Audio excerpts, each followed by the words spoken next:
ايوا شكون تبدا الاولى تعاود على اسوأ مخاوفها؟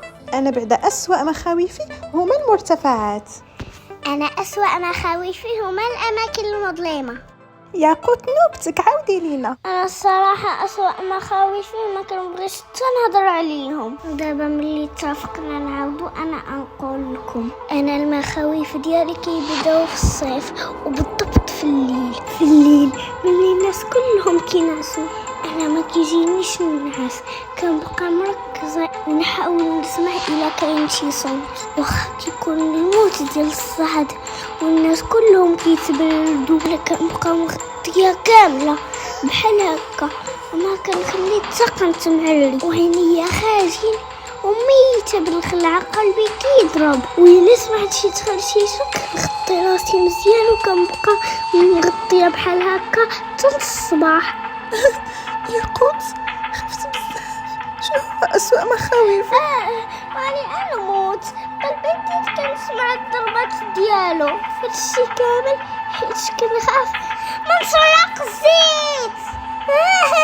كنموت بالخلعه منه كنموت خصوصا الا كان كيطير. ويكي على حمقى. ياقوت واش بصح هادشي كله كيديروا لك غير سراق الزيت؟ عندي الحل ديالك. اجي تبعيني. ياقوت سمعيني انا نعاونك تخلصي من الخوف ديالك ديال الصراصير بشكل تدريجي. اول خطوه نديروها هي خاصك توالفي مع الصوره ديال سراق الزيت. انا ندير لك التصويره ديال سراق الزيت في التلفازه وشوفيها من بعيد ومن بعد قربي اليه واكتشفي الاجزاء ديالو وشنو فيه. كيفاش ديري ليها تصوير تسرق الزيت في التلفازه؟ زعما حنا يسرق الزيت ما موجودش عندنا. اختي ياقوت راني درت دابا ريشيرش ولقيت باش تخلصي من الخوف ديالك خاصك تولفي وتعايشي مع وجود سرق الزيت قريب ليك. ياقوت حيت انت عزيزه عليا بالليل غادي نخرج نجمع لك 5 سرق الزيت ونسدو عليك معاهم في البيت الصغار هاد الليل عرفتي تصبحي الصباح ناضي. لا عافاكم الله. سفيان سير عافاك وبعد من البنت واش باغي نتايا تقتلها؟ هانتي يا ياقوت هي صوره بعيده غير بقاي تشوفي فيها ما كتعض ولا كدير حتى حاجه.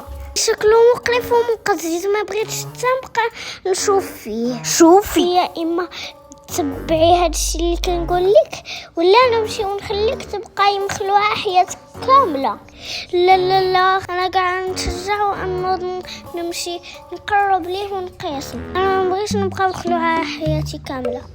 يا ربي تعاوني نتخلص من الخوف ديالي وما نبقاش كنخاف من هاد الحشره اللعينه.